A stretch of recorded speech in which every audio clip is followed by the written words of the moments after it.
Hello, everybody. Thanks for being here. I'm Howie Hawkins. I was the Green Party candidate for president in 2020.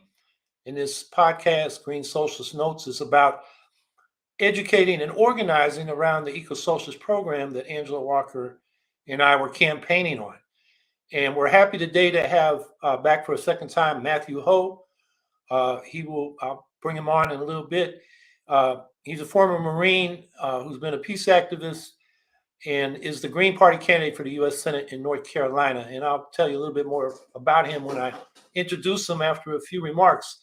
One thing I wanted to point out to people is another climate report came out about the same time as the second part of the sixth assessment report from the International Panel on Climate Change.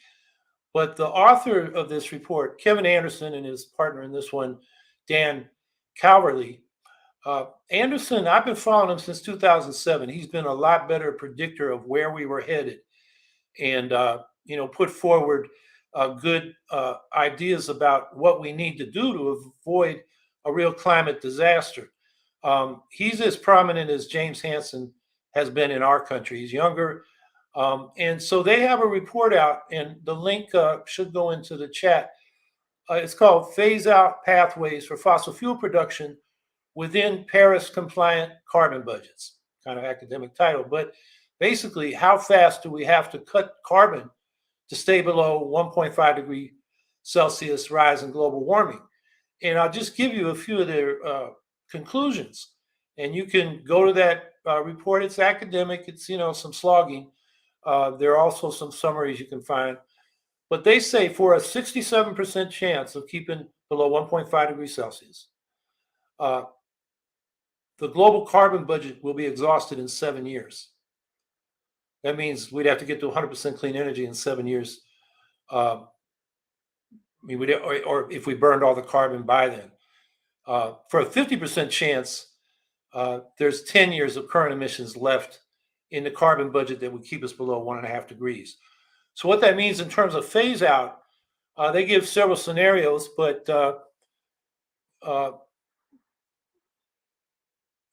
to stay within 50% chance, that's the 10-year budget. Rich countries would have to cut their emissions by 74% by 2030 and 100% by 2034. I mean, we're nowhere near that. The rich countries are the U.S., EU, Japan, Australia, and so forth. And the poor countries have more time. They can, if they can get to 14% by 2030 and 100% by 2050, as long as the rich countries are doing their cuts, we can still stay within that 10-year carbon budget for a 50% chance of staying below 1.5 degrees. I mean, 50% is not the odds you want, but I mean, that's where we're at. So what that also means is that all countries must stop new fossil fuel extraction infrastructure. In other words, no more coal mines or oil and gas wells. The ones we got are more than enough to get us through this transition to renewables. And it also means a just transition where, as the poor countries phase out their oil and gas production, they're going to be hit hard economically. So a just transition, an equitable transition requires the wealthy, high-emitting nations, historically and currently, need to provide substantial and ongoing financial transfers to these poor countries for mitigating the loss and damage from existing climate change and to help them develop their own clean, renewable energy systems. So that's what's in that report, and it just underscores the urgency that we need a global eco-socialist Green New Deal as soon as possible. And now I just want to say a few words about the war in Ukraine, which is partly a war about oil and gas pipelines and the fossil fuel trade. And it has put the energy and climate crisis on the policy agenda for Europe and the United States.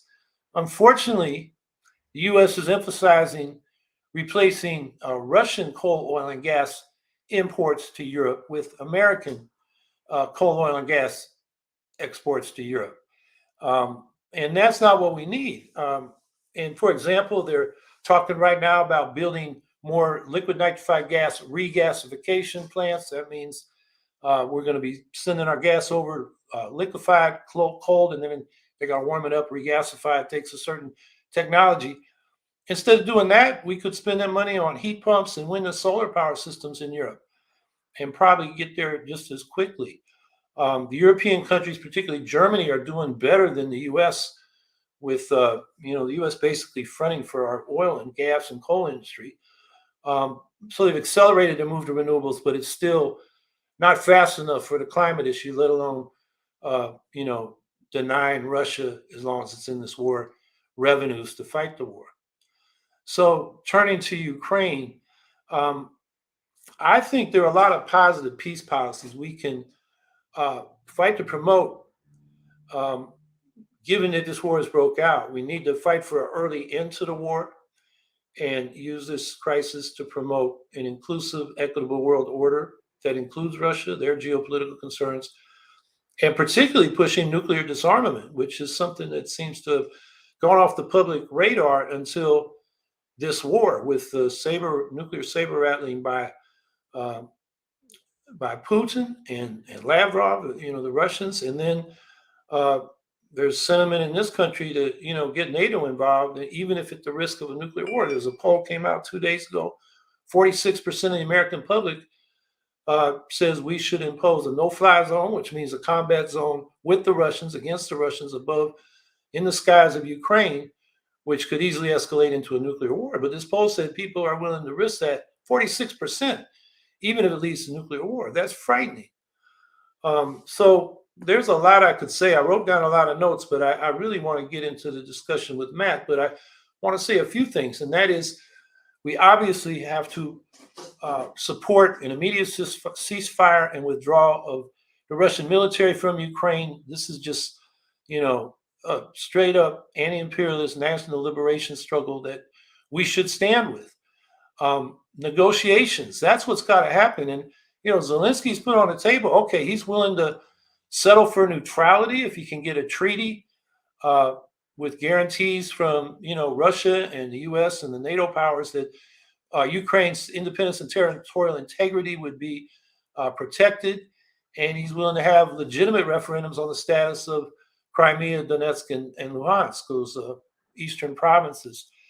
And I haven't heard anything encouraging discussion around those proposals from Zelensky by either Russia or the U.S. So I think, we should be pushing our government to get behind what the Ukrainians seem to be willing to put on the table that could be a reasonable solution. There are a lot of things we could demand, I think, to help facilitate negotiations. Just one example is the U.S. and the EU should promise that the sanctions go away as soon as Russia gets out of the Ukraine. Right now, they're talking, depending on, which speech it is, but there's a lot of, hawkish talk about how this is going to cripple Russia. I just heard Biden say the sanctions are going to cut the Russian economy in half, with no, statement that they could relieve the burden of these sanctions by getting out of Ukraine. But I think that's something the U.S. should offer. And then I think, I said positive peace policies. I think, we had the No to NATO slogan a couple of weeks ago, which is a negative slogan. It's critical, but I think we can get further with the public in advancing a peace movement if we try to state what that means in positive terms. So a European-wide security structure that includes Russia and enacts mutual and progressive reductions in conventional and nuclear arms and military operations and war games on each other's borders, and in the end pushes toward compliance by all the nuclear powers with this new treaty on the prohibition of nuclear weapons. And steps toward that, no first use. The U.S. could unilaterally disarm a lot of nukes and still have a credible deterrent. The tactical nukes are not a deterrent. They're for war fighting, and they can easily escalate into strategic nuclear war that ends it for us all. We got the Iran nuclear deal about to be completed. We need to push for that. Restart the negotiations on New START, the strategic arms. U.S. unilaterally pulled out of the Anti-Ballistic Missile Treaty, the Intermediate Range Nuclear Forces Treaty, the Open Skies Treaties. We need to, put them back on the table with, negotiate those with Russia. And then I think if we do these things, we create momentum toward getting toward that treaty on the prohibition of nuclear weapons. Obviously, I already mentioned this, the global eco-socialist Green New Deal. It's a time for us to be in solidarity with the Ukrainian and Russian left and peace movements and their independent media.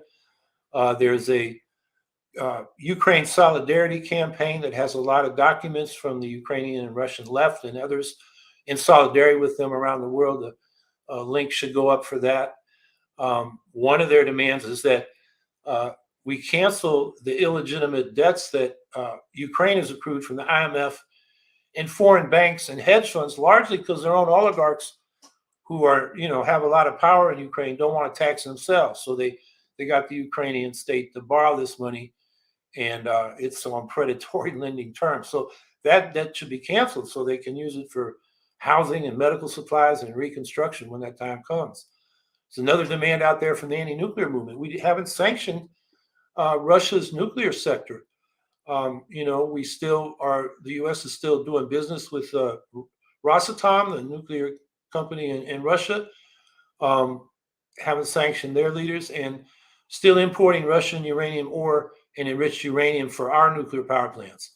So there's a sanction that we could get behind. And then there's immigration, expand asylum for the Ukrainian refugees, but all the refugees from countries, a lot of whom these refugees are coming because of wars we started or interventions we did. And then there are other peace policies regarding these other countries. Afghanistan, we haven't released that money so they can feed their own people. And so they're facing famine. And of course, Yemen is a disaster. And we continue to provide arms and military parts and supplies to Saudi Arabia and the UAE for their war in Yemen, which is just a total disaster. So I'm just putting all those out there to say there's a lot we can do, a lot of demands we can do, and we've got to, because the two parties right now, their reaction to this is to increase the military budget and cut social and environmental protections domestically, and we got to be the alternative to that. So I'm so happy Matthew Hoh is with us today. As I said, he's a Green Party candidate for U.S. Senate from North Carolina. He's a retired Marine Corps officer who served 3 tours of duty in Iraq and Afghanistan, and then served as a State Department Foreign Service officer. When he resigned in 2009, as Obama started his surge in Afghanistan, and his letter of resignation is considered by the Council of Foreign Relations, the foreign policy establishment, to be an essential document to understand the debate around that war. His writings have appeared in many publications, from The Guardian to USA Today, Wall Street Journal, Washington Post, and left-wing publications like The Guardian, Counterpunch. Been a guest on all kinds of media, and he's even here with us today. So thank you, Matt, for coming. So you should say a few words about your campaign, the petition drive, and we've had some exchanges recently about what's going on in Ukraine, and the thing that really hit home to me that you talked about is, we got to stop this war from dragging out, because our elites would be, as you said, Hillary Clinton sort of spoke the silent part out loud, that we can have a long-term insurgency that will degrade Russia, and the Ukrainians are just pawns in that. So I hope you can address that as well. Yeah. Thank you, Howie. Thanks for having me here with you again. And thanks to Andrea, who's in the background putting all this together. Excuse me. The campaign in North Carolina for U.S. Senate, we are in a ballot access campaign right now. We have to get on the ballot. We need to collect almost 14,000 signatures that are verified by the 100 different counties here in North Carolina in order to be certified by the state as a political party. So that is the emphasis of our campaign right now, because we don't get on the ballot.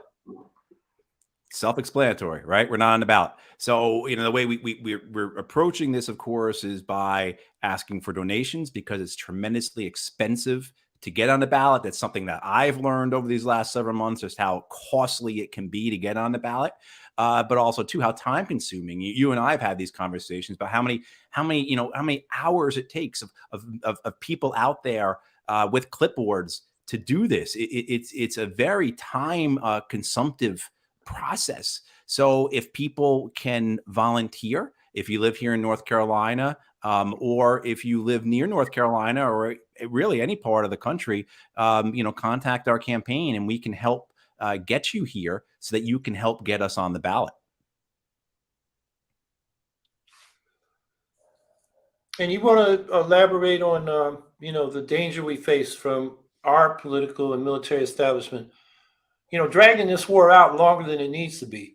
Yeah, well, certainly, as you noted, the best example is Afghanistan, but certainly Syria is another example. Yemen as well. I mean, you can go back to I think it was a 2016 op-ed in the Washington Post by a guy named Michael Vickers, who was under the Obama administration, the head of special operations and low intensity conflict for the Department of Defense.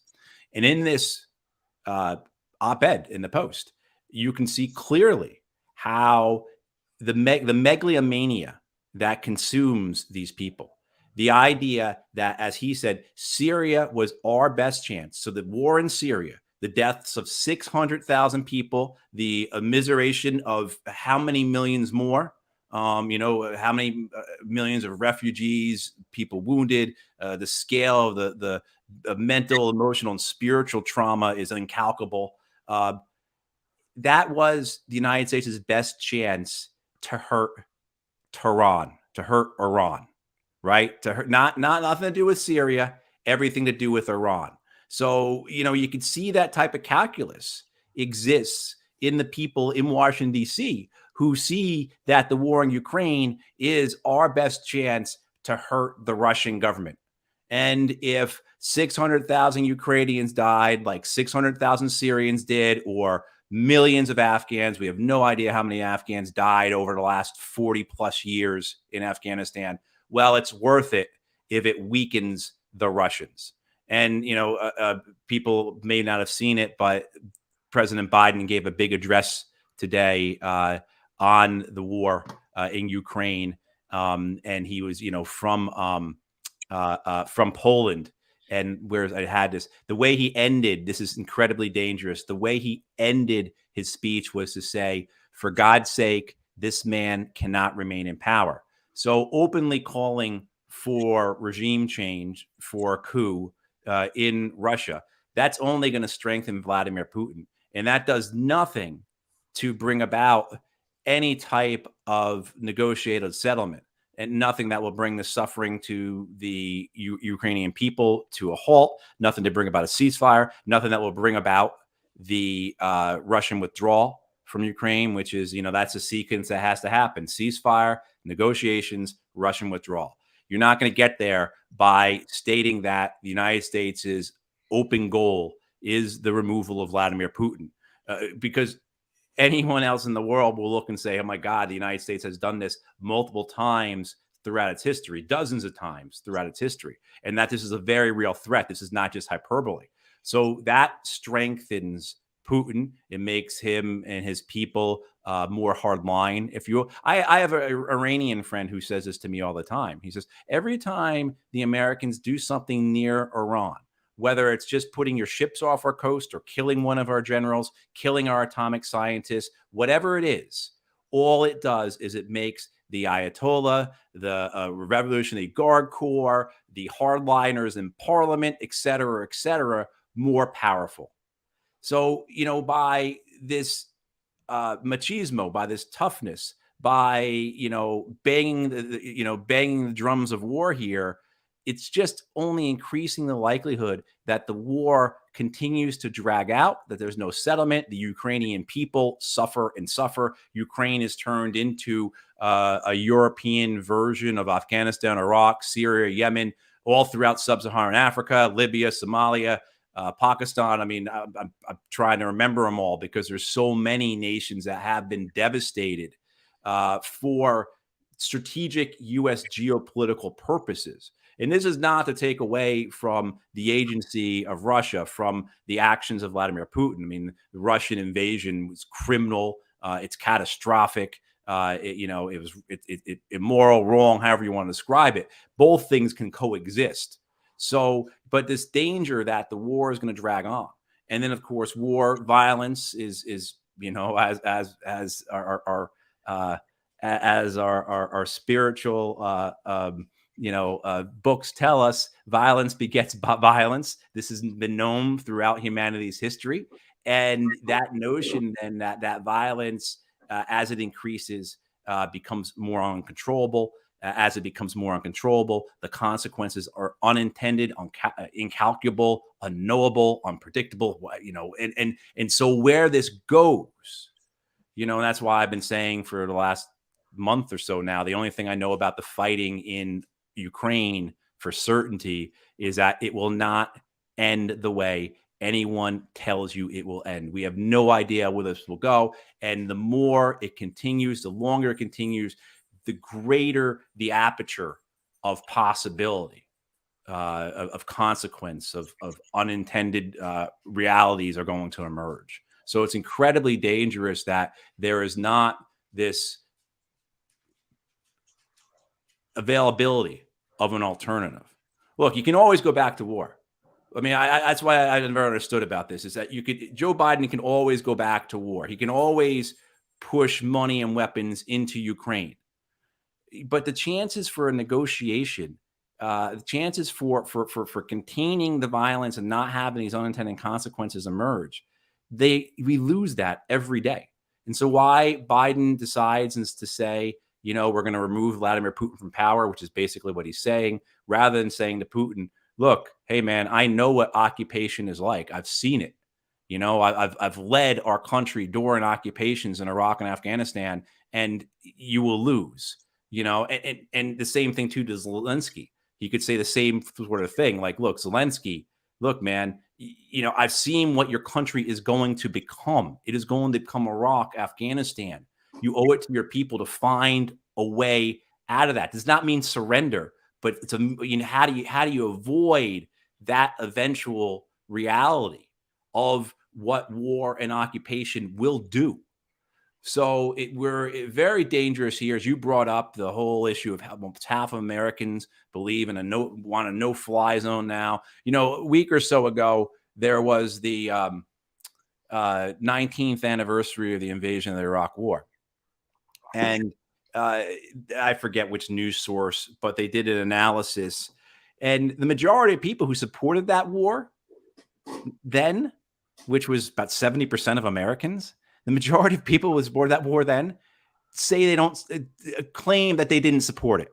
So as they went back and asked people now, did you support the war? They said, oh, no. But at the time, as we know, 60, 65, 70% of Americans supported the war. And I feel that's the same that would happen with a no-fly zone, and how it often happens for most wars. Very popular in the beginning, a lot of public support. And I say this knowing that many people on here listening to me now were in the streets against the war. So I'm acknowledging that, but just saying in the broader public, right? And but then after a year or 2 or 3 of the years of the war, as the reality is better understood, that turns against it. And so I would imagine that, those who are in favor of a no-fly zone, if they were to learn the actual eventualities that would come out of that, would quickly say, no, I don't support that. But unfortunately, we don't hear that. We hear from our media and from our politicians that a no-fly zone is not implementing a no-fly zone, is abandoning Russian families to be bombed with impunity by the Russian Air Force, which there's a degree of truth to that. However, the reality of a no-fly zone is an expansion of the war to something that could lead to the use of nuclear weapons, which is something that, of course, would be unrecoverable from. It'd be the end of our civilization. Yeah, I can't believe I heard the first part of Biden's speech, and he started off by saying NATO's a defensive alliance and Putin shouldn't fear us. And then he ends up saying we want to get rid of Putin. I mean, that is so damn stupid. Right. It just confirms Putin's narrative. Exactly. He's not fighting the Ukrainians, he's fighting the US and NATO. Exactly. So Biden just reinforced Putin's narrative, and even as he's invading Ukraine. And, one of the things about the NATO geopolitical justification of Russia is nothing changed this year as far as NATO is concerned. I mean, the last countries that joined NATO that were on Russia's borders, that was 2004. And then we had a bad move in 2018 when they put the anti-ballistic missile sites in Romania and Poland, which Russia said those could become offensive missile sites, and they're just a few minutes from Moscow. Right. That is a legitimate security concern, and we have just, disregarded them. And I don't care whether it was Obama that did that. Trump kept them there and finished the job. These are the kinds of things that we had a peace movement we should be, making demands about. There was a hawkish tone even at the beginning in Biden's speech, and that's not a good sign. Right, and the danger that the none of this is a result of what happened yesterday or a week ago or 3 weeks ago or a year ago. I mean, this is history. Has it's there's a continuous line and multiple continuous lines that intersect and have an effect on each other, and we're certainly seeing that here.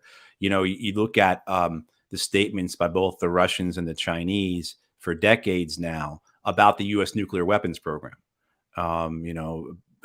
Particularly say in 2002 when President George W. Bush pulls the United States out of the anti-ballistic missile treaty, which is a huge, the whole purpose of that was just to send billions and billions of dollars to the weapons company. I mean, the whole missile defense Star Wars thing has been possibly the biggest racket or boondoggle in the Department of Defense, which is an amazing statement. Right. I mean, because the whole department is one type of, scheme.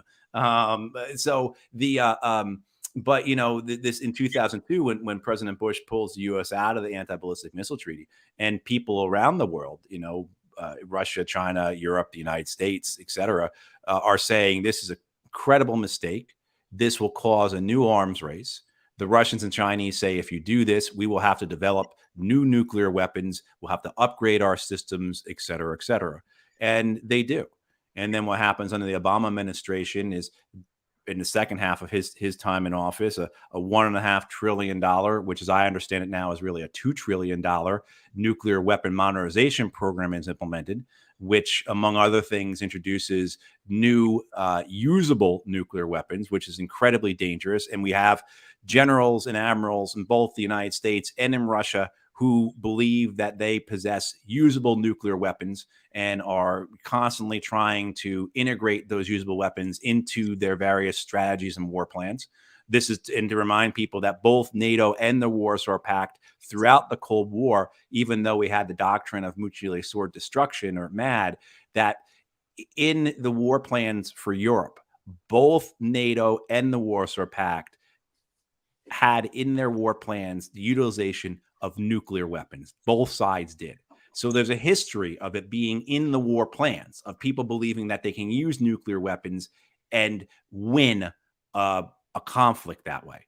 But with this modernization by President Obama, one of the most dangerous things that was done was the upgrade of our ballistic missile submarines. So, and this is really important. So forgive me for getting in the weeds for people listening, but this is really important for people to understand because it has been incredibly underreported. But it is what motivates the Russians and the Chinese, as well as the North Koreans, the Iranians, and others. Because what happened is that for decades, our nuclear missile submarines, they weren't able to do first strikes because they simply weren't accurate enough. Right. So to have a first strike nuclear missile, it's got to be able to be accurate enough to hit Russian or Chinese nuclear missile silos. Right. That type of accuracy. And then under the Obama administration, we upgrade the fuses, the warheads essentially on the missiles that are on our submarines so that they're now as accurate as the land-based missiles. Well, what this does is creates those boats, which are appropriately entitled doomsday machines, because one of those boats can end the entire world. That's not hyperbole or exaggeration. Well, rather than now there being a flight time for our nuclear missiles to Russia or China of 30, 35 minutes or whatever, giving the Russians and Chinese enough time to respond. Well, now with these first strike weapons on our boats, that can be 10 miles off the coast of Russia or China, who knows, and causes now a flight time of maybe as short as 10 or 12 minutes for those missiles. that changes all those decades of deterrence, right? And the Russians and Chinese say, if you do this, we will have to respond. And certainly you've seen that now. You've seen that where best example is the Chinese, who for decades had 300 nuclear missiles, who are now upgrading to 1,000 nuclear missiles. Because, and that's just one thing. I'm just talking about nuclear weapons. But if you look at a host of other things, with whatever nation you're talking about, the belligerence, the pushing, and the expectation that there's not going to be a reaction is incredibly stupid. I don't want to try and find any other better word than that, because it's incredibly stupid. When you say to the Chinese, when you keep driving your aircraft carriers up to the Chinese coast, humiliating the Chinese leadership for decades, and they say, you know what, we're not going to tolerate this. We're not going to submit ourselves to, like we have before, centuries of humiliation by Western powers. We're going to stand up to this. We're going to start building our military. Well, don't be surprised when they start taking islands in the South China Sea. Don't be surprised when they bring in a whole new class of missiles and build their own aircraft carrier. And same with the Russians. When Vladimir Putin says to his generals last year, we have nowhere left to retreat to, well, he's just not saying that to get applause. So again, it doesn't take anything away from what the Russians or Chinese are doing, but what it does allow us to understand is that our actions have had reactions, which have had counter reactions and counter reactions and so on and so on.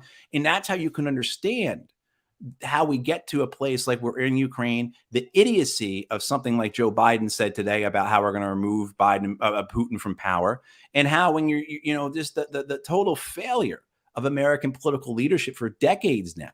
Good example, just the Afghan war or the Iraq war. We're going to invade these countries and the people aren't going to fight back.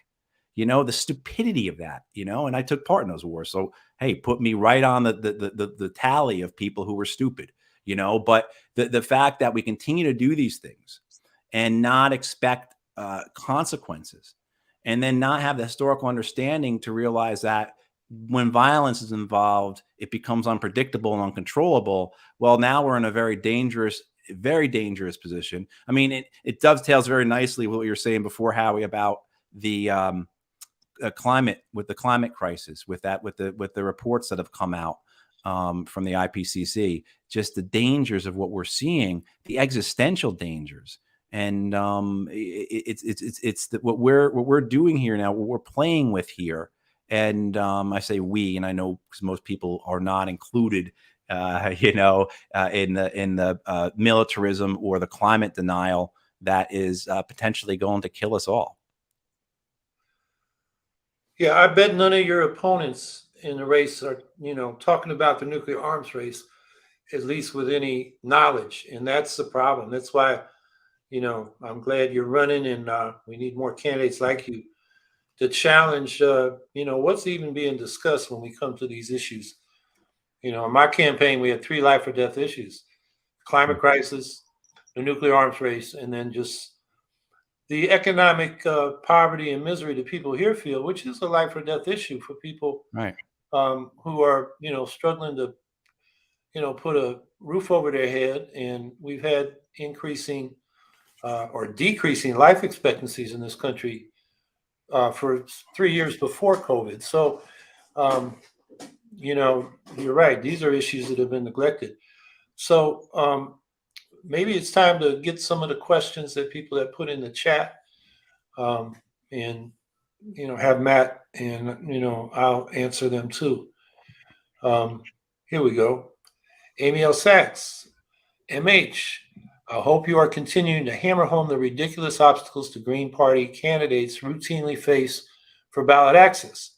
Too many detractors of Greens don't know, or pretend that they don't know. Yeah, thanks, Amy. And we have a black cat in our family, so love seeing that. It is. It's something that I have learned a lot about since starting this campaign. Intellectually, right, or academically, or just because you're paying attention, that it's a 2-party system and that they want to keep people out. But you see this in ways where it is rather impressive how good the two-party system is at doing it. One of the things I've spoken with Howie about this, and just talking about, my brother's my treasurer for the campaign, and just talking to him about this again last night. Talking to my uncle and my father about it, explaining to them, just like when you look at the FEC and you read they go through their website, read their candidate guidebook, look at their regulations, it's purposely very vague, right? The idea being they want to keep outsiders out. You look at the FEC rules, and you need to be a lawyer or an accountant to have some degree of certainty about the decisions you're making, because the rules are so vague, and again, very purposely vague. Again, keeps outsiders out. And then every state, of course, is different in terms they handle elections, and the obstacles and the fences or whatever they put up to keep third parties and independent candidates out. And I hear about this from other folks. Certainly, Howie and I have talked about what's happening up in New York. What happened there with Governor Cuomo, changing the rules so that the amount of signatures you'll have to get in a 45-day span is about 45,000 or something crazy. Just my friend in Iowa was just telling me about what they've done in Iowa, how they've moved the filing deadline back. So whereas you've had court decisions that have said that, yes, third parties and independents should have later filing deadlines than the two major parties, well, Iowa just ignored that and pulled their. So the fact that you look at a state like Iowa that over the last decade or two would almost always have third party or independent candidates running, now, because of moving the deadline, increasing the amount of signatures needed, and then a bunch of other kind of like really inside baseball sort of stuff, real insider stuff that they did, Iowa has very few independent or third-party candidates running this year. And here in North Carolina, certainly what we have to go through in terms of getting the signatures needed to be on the ballot is incredibly difficult. One thing is the cost of it, as mentioned it before, but the cost of getting on the ballot is quite high. And one of the things that I've learned is that most ballot issues, whether it be ballot access or, like you see, we don't have it here in North Carolina. Occasionally we'll have a constitutional amendment, but we don't have ballot referendums here. Other states do, like California, where they have, it seems like they have 20 ballot referendums every year, maybe more. And, there's a whole industry that has been, that is alive and very financially lucrative for these firms to professionally capture signatures for petitions. Right. So literally these firms earn tens of millions of dollars every year by having people collecting signatures for the two major parties or for special interests, et cetera, et cetera. The result of that is, of course, because it's in the two-party system, that artificially inflates the price of the signature gathering. So you're looking at, if we wanted to bring a firm in here to do that, we would be paying at least $7 a signature. What third-party candidate, what independent candidate can do that? So something I've learned, Amy, is just how not how well designed the process is to keep third parties and independents out, but how well implemented it is. Right? Again, by capturing these petitioning firms via the two major parties or by other special interests, flooding them with money, that makes the ability for independents and third parties near impossible to hire these firms to collect the high amount of signatures you need, because, volunteers can do a lot. But like, as I said earlier, when you're talking about getting tens of thousands of signatures, that's hundreds and thousands of person hours that you need to do that. And you really need people out there, putting in 6, 7, 8 hours at a time, multiple days a week, if not every day. And, that's a hard thing to do with volunteers.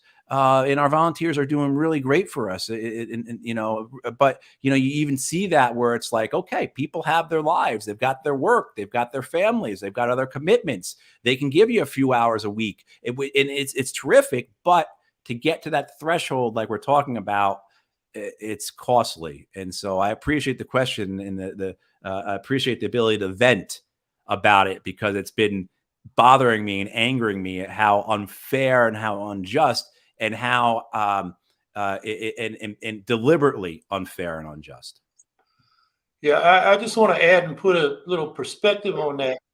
We've got Republicans making it harder to vote, going after voting rights, and even taking over election administration so they can steal elections. And the Democrats are, rightly crying bloody murder. But they suppress parties, which is a form of voter suppression. We know from 2016 exit polls, 61% of Jill Stein's voters would have stayed home if she wasn't on the ballot. So you suppress the Green Party, you're suppressing the vote. And, voting rights should include the right to vote for who you want.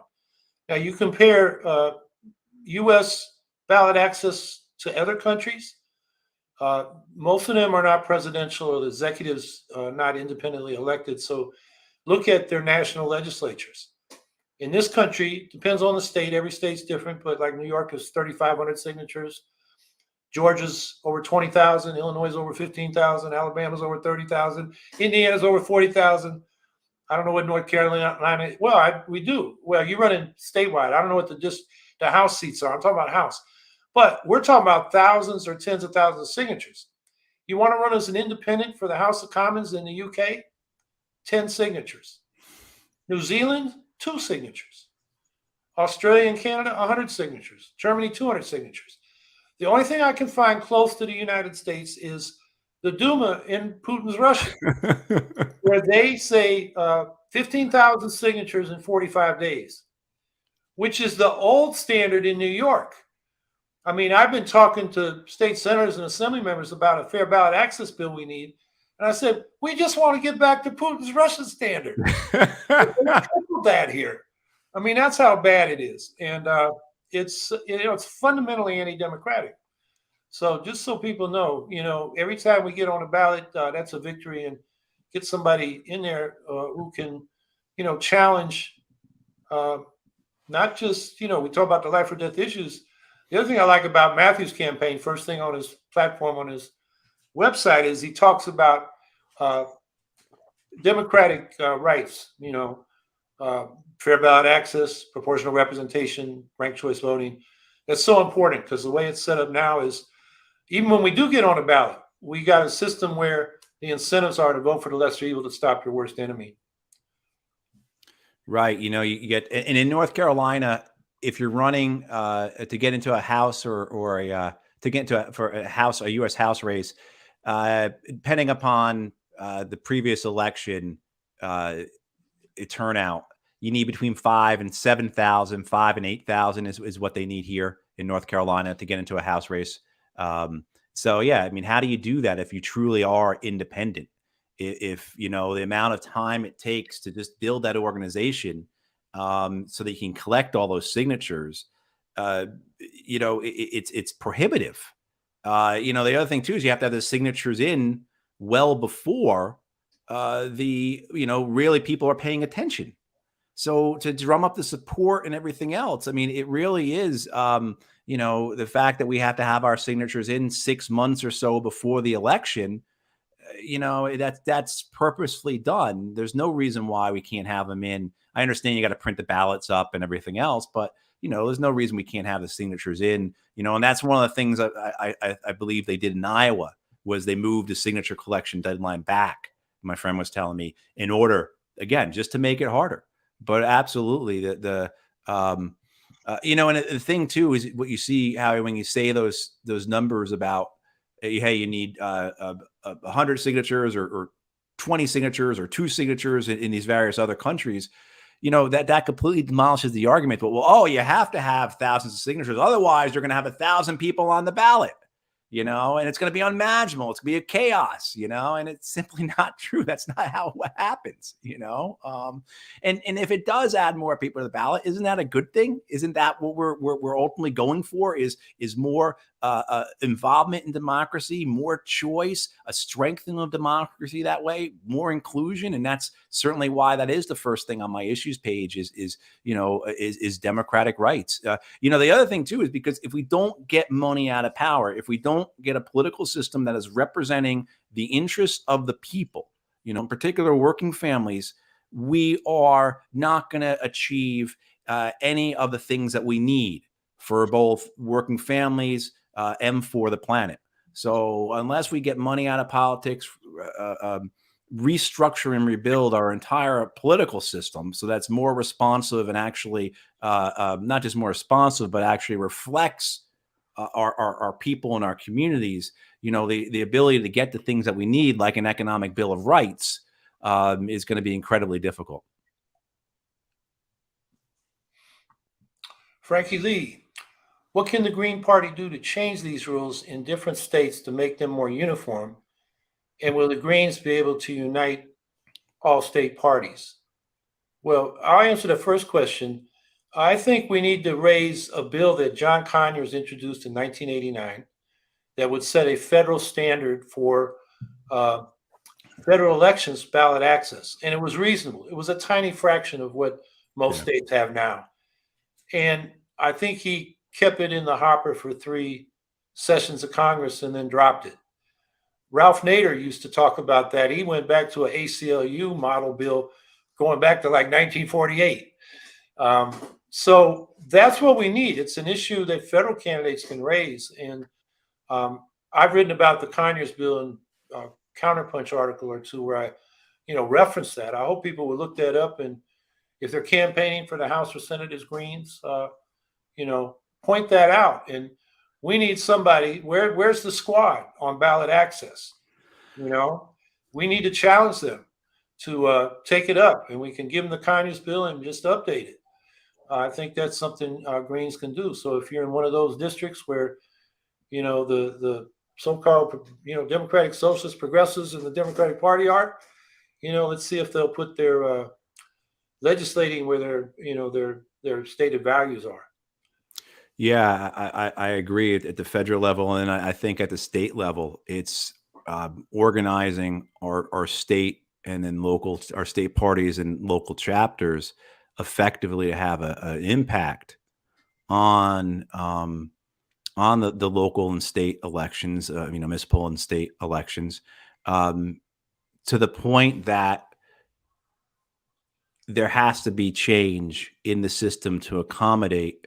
Because if you have an effective third party, and particularly if the Libertarian Party continues to be more effective, and other parties, throughout the country do, the 2-party system will crack. It will stop. It will stop functioning. The Republicans and the Democrats will continue to see the disruption caused by it, and that's why I think third parties are by necessity, and as they build to become major parties, but also too are effective and necessary disruptors, because that's how you get change. You cause they'll say that we're spoiling the elections, but what we're really saying is that, look, you're keeping this 2-party system in place. There are 4 or 5 parties in this race. You're keeping the 2-party system in place is causing you to lose. And that forces them or pushes them to ranked choice voting and then to proportional representation. But whether or not they will do that, they're not going to change from within, of course. So you've got to put that pressure on the outside on them. It's kind of like this madness with the Electoral College. Twice this century. The century is not even a quarter over yet. Twice we've had Republican presidents elected because of the Electoral College, and the Democrats don't seem to want to really do anything about that. So I think, we continue to put pressure, run effective local and state campaigns, run effective federal campaigns, be disruptors, put that necessary pressure. And we're not doing this because we're jackasses who just want to like cause disruption, and we like that we needed attention as children or any of that stuff. We're doing this because the people we represent need us to do it. This is how we get to Medicare for all, or universal health care, or single payer, whatever you want to call it, how we get to college for all or universal higher education, how we get to student debt relief, how we get to effective climate change legislation, how we do something about the war on drugs. Just had this week 40% increase in overdose deaths last year in North Carolina, 40% increase. And we're going to continue on with this war on drugs as if it's not killing our people, not killing neighbors in our community. So that and all the other issues we talk about, this is how we get there, by putting that pressure onto the current system and forcing it to change, while we also grow as a major party. We do both things. It's not an either or. We do both things. Fred Gunter. Hi, Matthew. What are your views on spending on the space program and your thoughts on what is happening with the new Space Force? Hey, Fred, thanks. I think the new Space Force is incredibly dangerous. I think it's quite, the Pentagon is a Leviathan, and so it's a living organism, right? So it's going to continue to grow. And so now it has grown a new appendage because now you've got more, because you created a new Space Force. People don't know, a couple of years ago, the United States Department of Defense created a new service. Right. So you had the Army, the Navy, the Air Force, and the Marine Corps. And now you have the Space Force, which falls under the Department of the Air Force, but it's a separate uniform service, just as how the Marine Corps and the Navy are both under the Department of the Navy, but they have their own uniform service status, which means they need their own generals, right? They need their own bases. They need their own recruit training. They need their own recruiters. So what they did with this is basically said, well, the Air Force is doing this pretty effectively. If you think it's effective, I'm not saying that, but what we need to do is we need to create another appendage that has all these resources that it needs. It has all this, base requirements, right? And so they expand, they grow. That's how Leviathan, like the Pentagon, evolves. How it continues to gobble up more things, right? So it's incredibly insidious. And it's also very dangerous, because now we are saying that for decades, I think people were really clinging to this idea that space will be demilitarized and remain demilitarized. And there's an argument whether it has ever been or not, but just for the sake of what we're talking about here. And this Space Force essentially shatters that, completely shatters that. And this Space Force will be, they try and dress it up as, well, we're just really taking on the satellites and the cyber stuff. And, we're looking for if Russia launches a nuclear weapon at us. And no, eventually there will be weapons in space. There's a number of programs for that. There will effectively be missiles in space that will be able to fire down anywhere in the world. So it's incredibly, incredibly dangerous. In terms of spending on a space program in general, I have no issues with us understanding our universe, understanding where we came from, understanding life better. In the purview of science, I think it should be fully funded.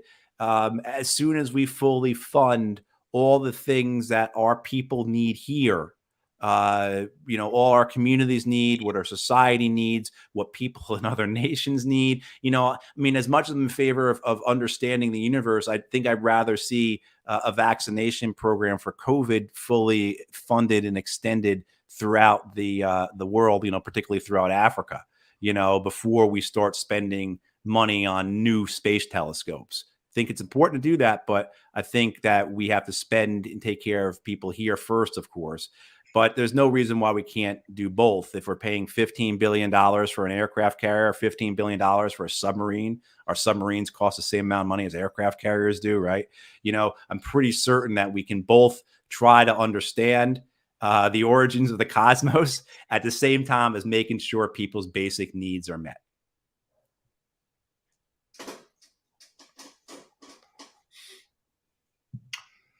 Gene Los Pascalides.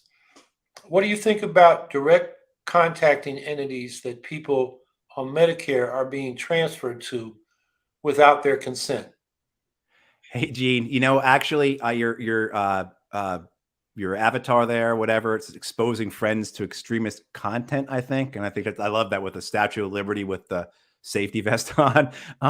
I misread it and I thought it said exposing fraud. And so I was just going to say, oh, it's right there on your little graphic. It's fraud. That's exactly what it is. It's fraud. It is just, the major health insurance companies, Aetna, Cigna, whoever, United, they get, according to Wendell Potter, who is a former health insurance executive turned whistleblower, according to Potter and the research he does, these companies get 65 to 75% of their profits from government programs. So, I mean, it's a complete scam. It's a racket. A government program is utilizing these third parties to just be middlemen between you and your doctors. So it's an extension of private health insurance into, the government-run healthcare program, something that's been happening for decades. It is the most profitable thing for the health insurance companies or the government programs. And what it means is that people lose one control, as you say here, they're being transferred without even their consent. So, but then once they're in the programs, it's criminal, it's shameful, and it's wrong. And the only answer is a universal healthcare system that I believe leads towards a national health service, actually. But start first with a universal healthcare system that is a single payer system. It is a cradle to grave system. It encompasses almost everything. I get my healthcare from the Veterans Administration. I get my acupuncture. I have a brain injury, so I get my acupuncture for that through the Veterans Administration. Right? I had to switch medications right now for my brain injury. My discussion was only with my neurologist, no one else. And she said, okay, let's switch it. We're going to switch it to this. No one else was involved in that besides myself and my neurologist. And that's a system that we should have. People getting rich, people getting BMW 5 Series and second homes because they work for the health insurance company. I really couldn't care, but the fact that people I know and that are making healthcare decisions based on how much money they have in their checking account, or then when you talk about like Medicare being controlled by these private groups for profit, that essentially is it's wrong, it's criminal, but also too flies in the face of, I think, what Medicare was originally purposed for and established for.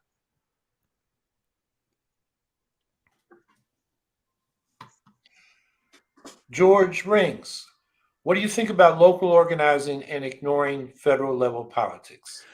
I do not believe we can ignore federal level politics. The stakes are just too high. The voices that we have are strong, knowledgeable, confident voices that are expressing the needs and the will of the people. Expressing historical evidence and reality, and being the beacon of change. So we have to have those federal candidates. We have to have people who are able to articulate these issues and solutions and alternatives to them. I think the Green Party is a great example. Howie, Jill have been great examples of this. Whether it's the Green New Deal or Medicare for All, this is stuff the Green Party has been saying for how long now?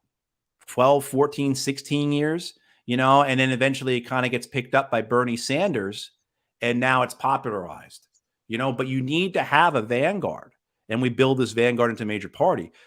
Local organizing is incredibly important. We can't just do one thing. We have to do it all. It's unfortunate that we have to do that. And of course, with the amount of resources we have, we do have to prioritize. And so I think that state parties need to focus on building locally, building strong chapters, building a strong infrastructure so that they can support the federal candidates who are trying to petition, who are trying to get on the ballot. having that pressure on all the various societal things, whether it be local politics, whether it be local media, whether it be community organizing, and really letting people in the neighborhoods and communities know that there is this organized presence, an organized alternative political presence that represents them, that represents working families and the planet.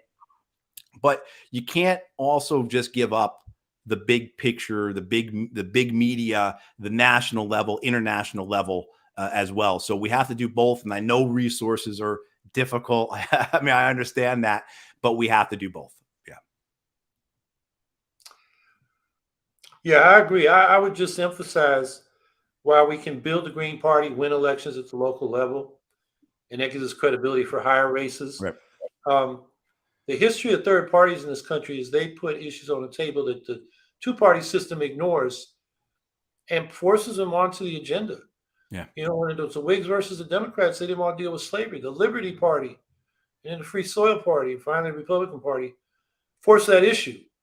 Same thing with the farmer labor populist parties with respect to monopolies and regulating the railroads and public utilities and banks. And then, the Socialist Party and the Progressive parties in the early part of the 20th century, getting us direct election of senators and Social Security and other reforms.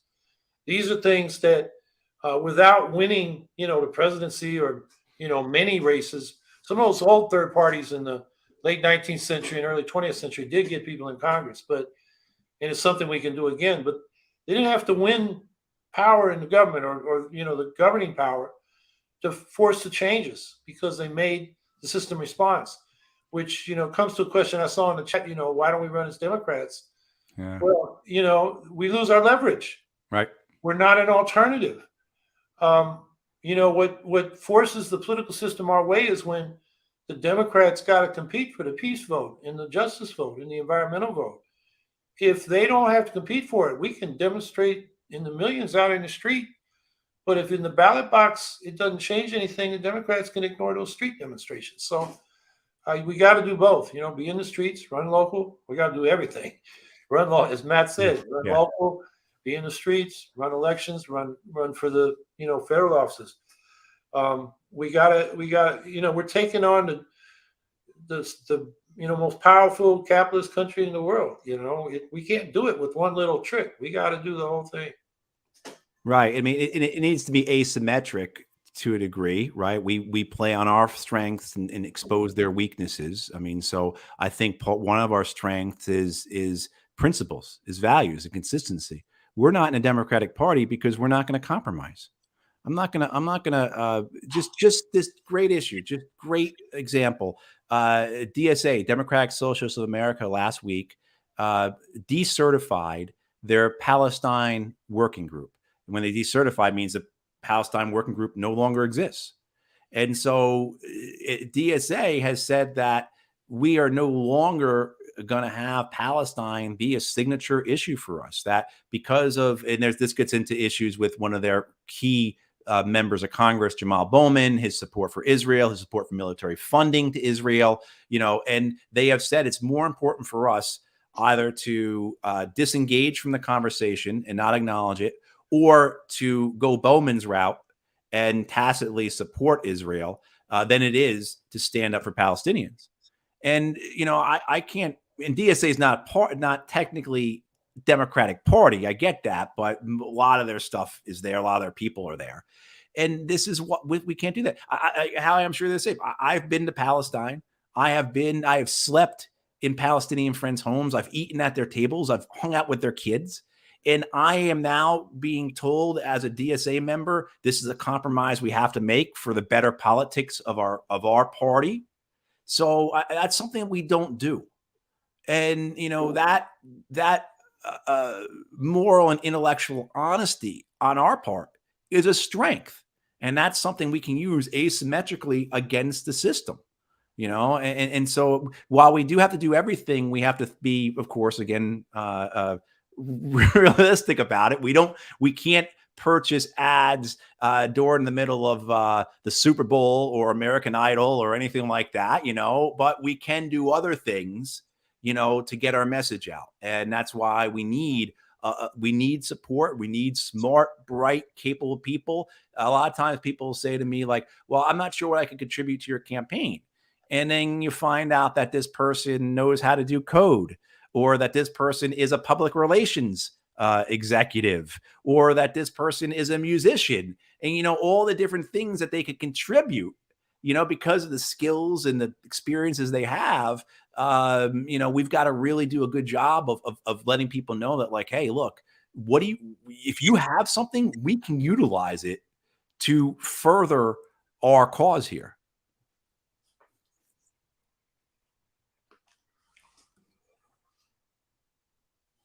Well, our hour is up. Matthew, you have any, last words you'd like to share with people? No, I appreciate this. Thank you, Howie and Andrea, and thank you for everyone who's watching, and for all the people who posted comments in the comment section, everything. I really appreciate it. Yeah, I mean, the urgency of what we're trying to do here, get on the ballot. I got to be very clear about that. Like, we need the signatures to get on the ballot, just as the Green Party in New York needs the signatures to get on the ballot. So your support is incredibly necessary. It's vital. So if you can contribute to my campaign, if you can contribute to the New York Green Party, if you can contribute to the National Green Party, help us get on the ballot so that all the things we're talking about are represented in the general election campaign, so that we have a chance to be in the debates. Possibly we have a chance to do media so people can hear us talk about these things. I had a chance to be on local television here in North Carolina, in Raleigh, and had an opportunity to talk about ending the war on drugs. I'm pretty certain nobody has ever gone on local news and talked about ending the war on drugs in Raleigh, in Durham, Chapel Hill, the whole Triangle area. So it's like that type of thing, like how he was saying, presenting these ideas, right? Getting them on the table. And then, of course, to give people the option to vote for someone who believes that we have to take drastic action for climate change, who believes in an economic bill of rights, who believes that healthcare, housing, education, jobs are all human rights. If you want that, we have to get on the ballot. Excuse me. So again, your support is vital. And if you can contribute in any way by money or time and effort, we're all grateful for it. Well, thank you, Matt. My last word is, if you want to donate to Matt's campaign, his campaign website is there on the screen, MatthewHohforSenate.org. Last time he was on was 5 weeks ago. I know he got a nice little boost from people watching this. Since then, you've had paychecks or Social Security checks or pension checks. I'm sure you got some money in your pocket. I contributed that day. I contributed Thursday after watching the podcast that Matt did with Medea Benjamin of Code Pink. So I'm a little tapped out today, but my goal is to get over $200, because then I'm on the public record with the FEC. Right. You're an itemized contributor. So my goal is to get over $200, and I'm working my way there. So I hope others who can will do that as well. And let's get Matt on the ballot and get these issues raised. And, that's the kind of thing we need to be doing. So thanks for being on, Matt. And thanks, everybody, for being here. Thank you.